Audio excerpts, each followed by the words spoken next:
जिस क्षण जीव आचार्य शरण में हुआ उसी क्षण से आचार्य ने पकड़ लिया उसे। आचार्य प्रकट ही हुए हैं करुणा करने के लिए। सब प्रकार के दुख दोषों का अपहरण करके अपना महान सुख प्रदान कर देते हैं आचार्य चरण।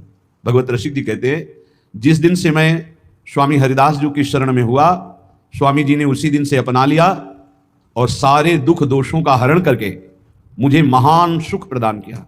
महान सुख जो दुख और सुख दोनों से परे है, अनुकूलता और प्रतिकूलता दोनों से परे है, समत्व, प्रेम, नित्य विहार रस, ये महासुख है।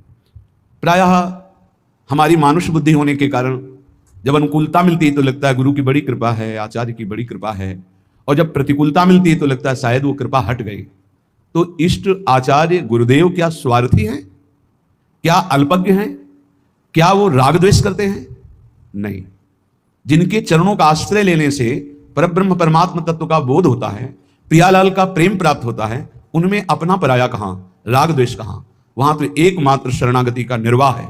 अब वो कई प्रकार से होता है। कभी कभी आचार्य गुरुदेव इष्ट देव की ऐसी करुणा प्रकट होती है जो बड़ा भयंकर रूप लेती है। हमारे लिए ऐसा लगता है बड़ा भयावना है, और परिणाम बड़ा सुहावना होता है कि यदि वो ऐसी कृपा न करते तो ये परिणाम न मिलता। पक्का मान लीजिए, कभी कभी ऐसा सुहावना लगता है कि बहुत कृपा है, पर सुहावना लगना ज्यादा अच्छा ठीक नहीं है, क्योंकि जब भयावना आएगा तब हम सुहावने में पले हैं तो हमारा मन कहीं प्रतिकूल ना हो जाए आचार्य चरणों से, गुरुदेव से, इष्ट देव से।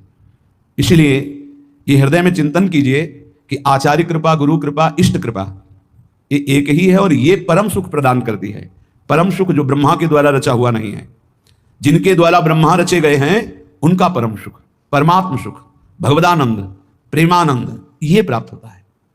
भगवत ऋषि जी कहते हैं, जिस दिन से आचार्य की शरण में हुए उन्होंने अपनाया, सारे दुख दोष नष्ट हुए और मुझे महान सुख प्रदान किया।